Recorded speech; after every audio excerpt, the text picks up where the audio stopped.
में भी रहें तो भी हम तुझे धन्यवाद देना चाहते हैं पिता, क्योंकि जीवन को देने वाला पिता तू है। मुझे याद है वो दिन, सात पिछले महीने का 7 तारीख मीटिंग यहाँ पर अटेंड कर रहे थे अपने भाई पारकर जी के से, और उसमें उन्होंने यही बतलाया था कि किस प्रकार इस्राएली लोग अ, मांस के लिए चिल्ला रहे थे, सता रहे थे मूसा को, कुड़कुड़ा रहे थे। और तब वो प्रभु से कहते हैं कि मैं क्या करूं, और परमेश्वर ने उनको खाने को मांस दिया, और वो इतने परमेश्वर की सारी आशीषों को वो भूल गए। लाल समुद्र पार करके उनको परमेश्वर उनको वो आग का खंबा बन करके और बादल का खंबा बन करके उनकी अगुवाई किया करता था, उनके पल पल में उनकी सुधि रखता था। ऐसे ही हम लोग भी हैं पिता, जो हम भूल जाते हैं, ईश्वर की आशीषों को तो देते हैं परंतु हम भूल जाते हैं पुराने नियम को पढ़ना कितना जरूरी है। ये हमने जाना कि किस प्रकार आज के वर्तमान स्थिति में हम परमेश्वर को, वो जो इतनी चिंता करने वाला था, इसराइलियों ने तो कुछ जाना और वो मांस खाए, वो मांस खाए कि वो निगल भी नहीं पाए थे। वैसे ही परमेश्वर का क्रोध भड़का और वो मृत्यु के कगार पर चले गए। पिता, ये हमको सिखाता है कि आज के समय में जब यीशु मसीह आए, अनुग्रह का समय है, हम उस चीज को भूल जाते हैं कि परमेश्वर कितना क्रोधी स्वभाव का है। जब हम उसकी आज्ञा को नहीं मानते, उनकी आशीषों को, उनके आश्चर्य कर्मों को याद नहीं करते और अपने शारीरिक अभिलाषाओं के अनुसार चलते हैं। उस 7 तारीख की बात मैं पिछले महीने की कह रही हूँ, और मेरी तबीयत इतनी खराब हो गई थी कि मैं भले दूसरों को नहीं बता रही थी, पर I was actually serious at that moment. मुझे नल के समान मोशन हो रहा था, और तुरंत मेरे बेटे ने मुझे ले लिया और डॉक्टर ने कहा कि चल भर्ती करना चाहती हो क्या। मैं बोली नहीं नहीं नहीं, मैं नहीं भर्ती होंगी। तो बोले तुम्हारी इच्छा, अभी आज का दिन मेरा दिन है, अगर तुम चाहो तो मैं तुमको अपने वार्ड में ले लूंगा। और घर में आई तब मुझे लगा कि नहीं, ये जो लूज मोशन है उसको कंट्रोल करना बहुत मुश्किल है। एकदम से आदमी ऊपर से नीचे गिर जाता है अपनी स्थिति में।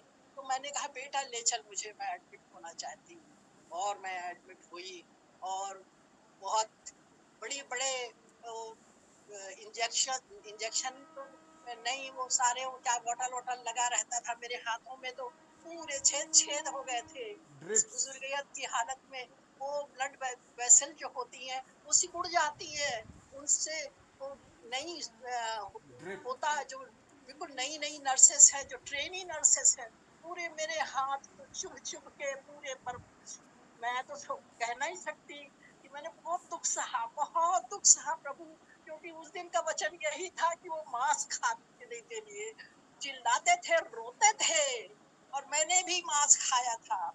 और उसी के कारण मैं इसने भी वहां चली गई एडमिट होने पर। उसी समय में हमारे प्रेयर लीडर ने भी मुझे संपर्क किया, और मैं बाथरूम में थी अस्पताल के, मीटिंग रखना है, जब बोलूंगी तब रखना।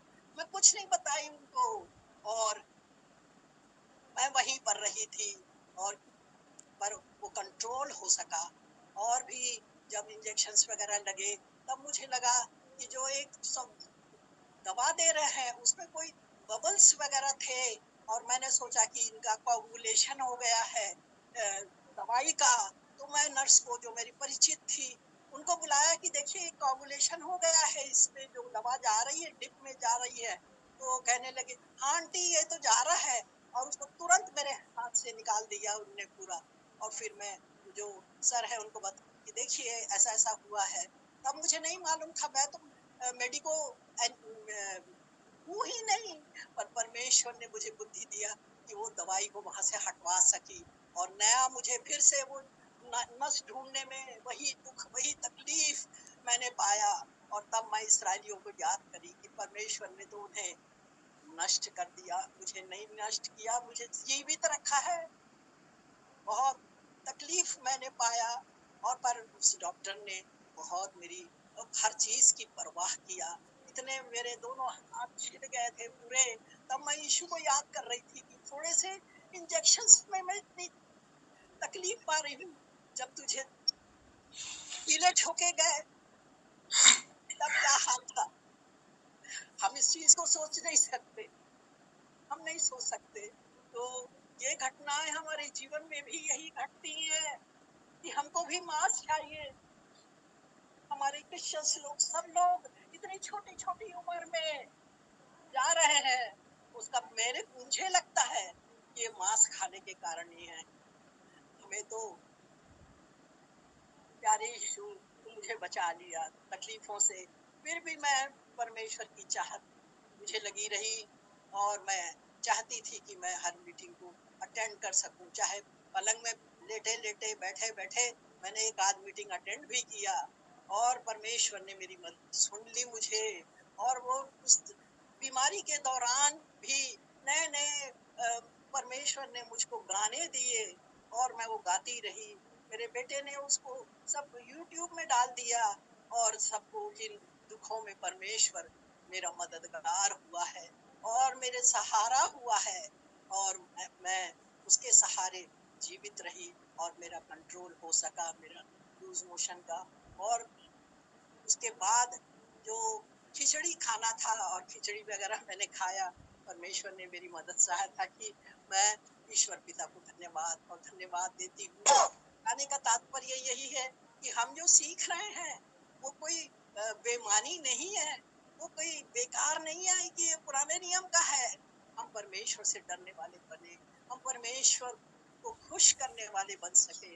हम अनुग्रह के समय में हैं, और केवल यही सोचते कुछ नहीं होता ऐसा बोलने से, ऐसा झूठ बोलने से, और ऐसा करने से, वैसे कुछ नहीं होता, प्रभु माफ कर देता है। ऐसा नहीं है प्यारे यीशु।